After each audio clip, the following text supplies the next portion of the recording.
I've heard that before. Yeah, the history of grace.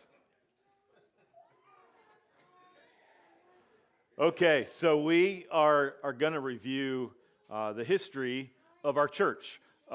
It's a long storied.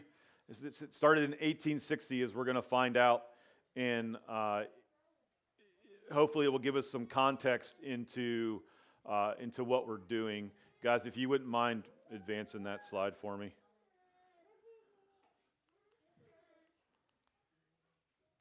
There we go. So North Chester Baptist Church was established on May 5th, 1860. 1860.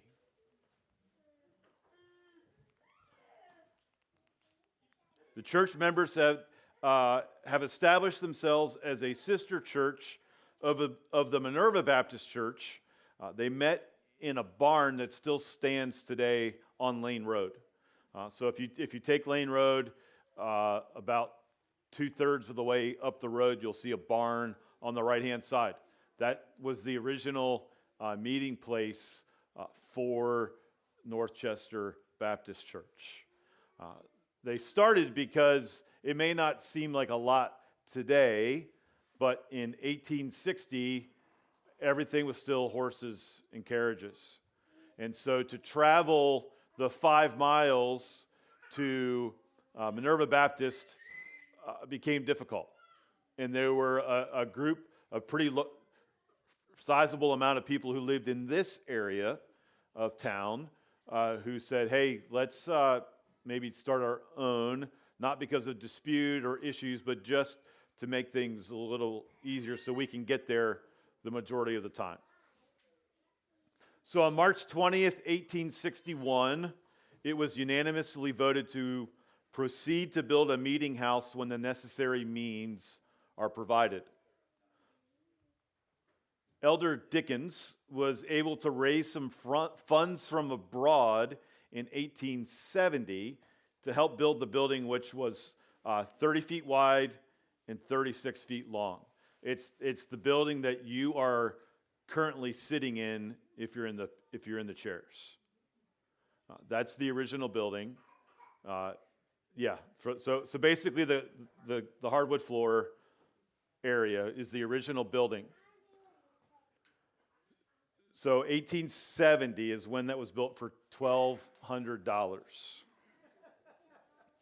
It was completed in 1872 and located on the property that we call the new property, so diagonally across from our present location. Okay, so the original building was across the street on that piece of property over there.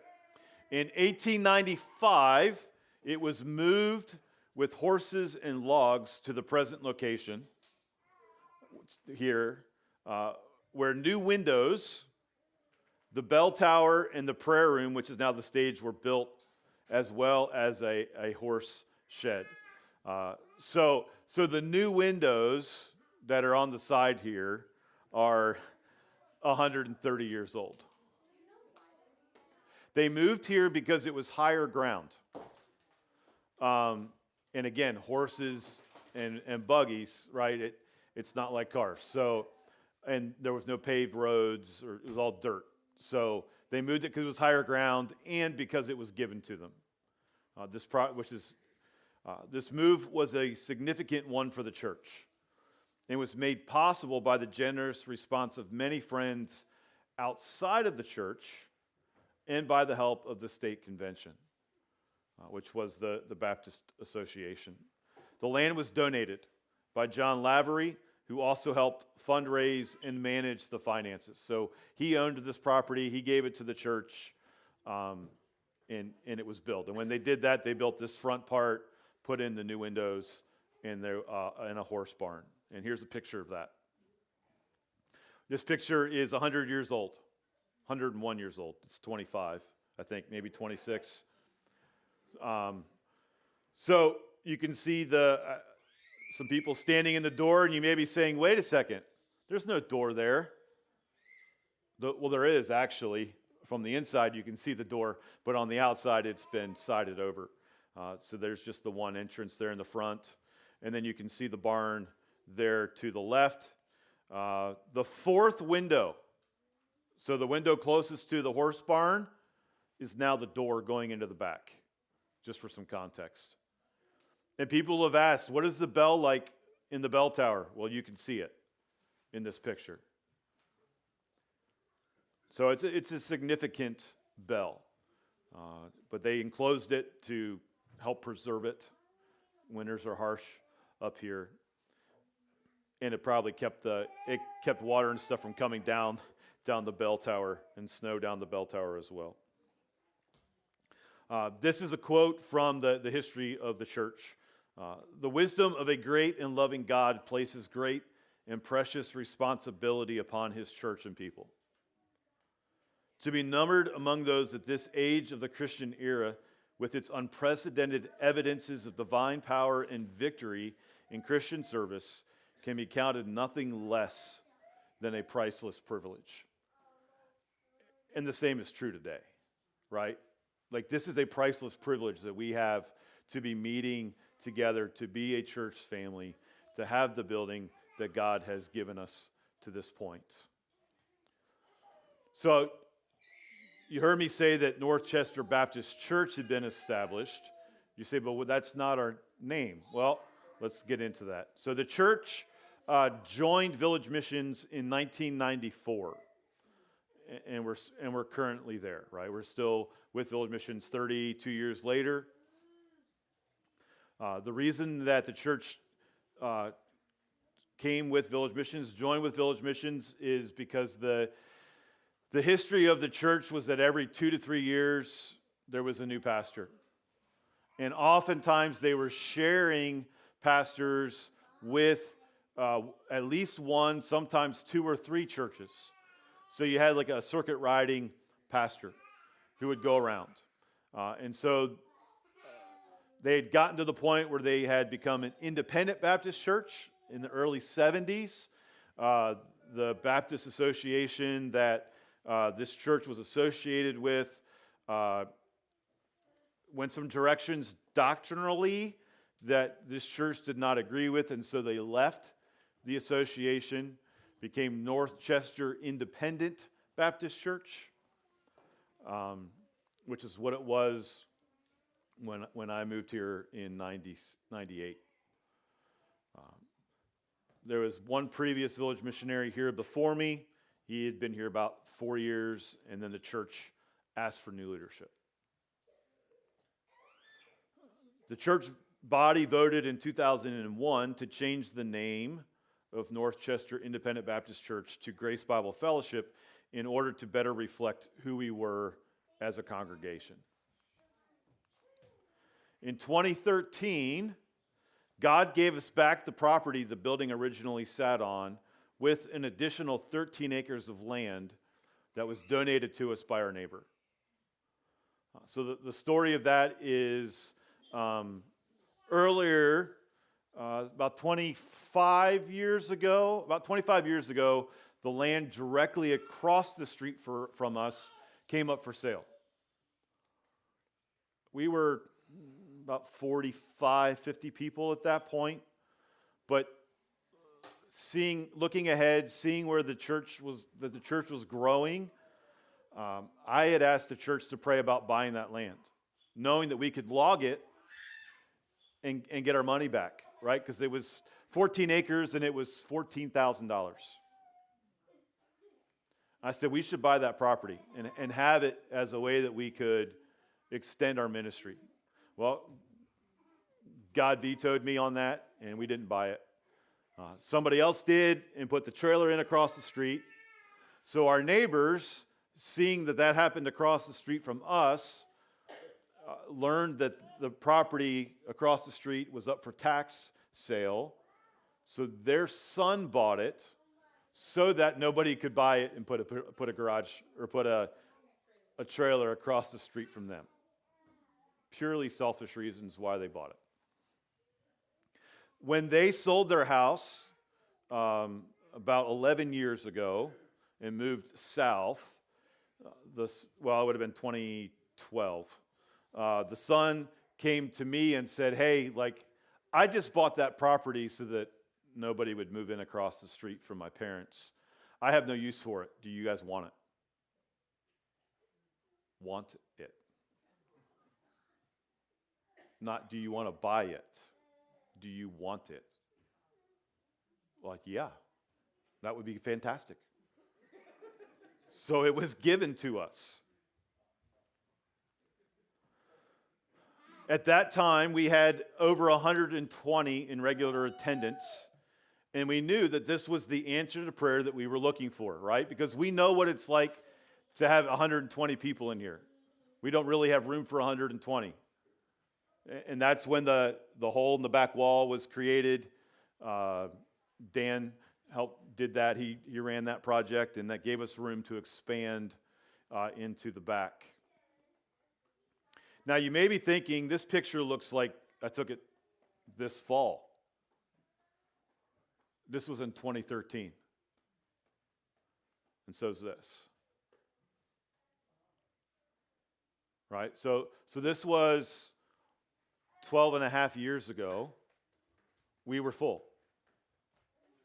But then, when the land was finally ours and all the paperwork finished, with the help of an attorney who was attending at the time, again, pro bono, we had a time of prayer on the property to declare that we were thankful and to seek direction with what to do with the gift that he had given to the church and to raise our Ebenezer. Right? You had that Ebenezer. Does that sound familiar? Like it's in a song, right? Here I raise my Ebenezer. Anybody know what that is? It's a symbol. It's something that I'm raising to the Lord. Has anybody noticed this rock sitting here? This rock is in a triangle. I dug it out of the yard because I was tired of hitting it with my mower. Now, what was sticking out of the ground is not what I expected it to be. But when I pulled it out of the ground and saw that it was a triangle, the Trinity, I'm like, this is going in our new building. 2013. And we brought that with us across the street to pray and to dedicate that land. This was our Ebenezer. We were raising this to the Lord. And so here's a picture of that. You may recognize a few people. Some of you are like, man, I've been here this long. And then there are others like, I have no idea who those people are.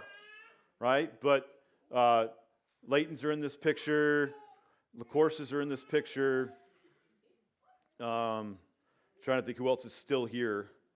I know the Vanderwheels are in here. Right? My kids are tiny, right? So but then you also notice there's a lot of people here who are not here anymore. And why is that? Because God grew the church in half. And we'll get to that in a second. But seeing that God had clearly blessed us in having a full building, we started to clear the land in preparation for a new building. Notice the sign. Future Site, Grace Bible Fellowship. 2013. 2013. In God's wisdom, the church grew in half in a few months. As families went to the mission field, several families moved, and then several families started or returned to previous church bodies in the area. But it all happened within like 3-4 months. And that was a really hard time for me personally. Right? I had up to that point had not even thought about moving.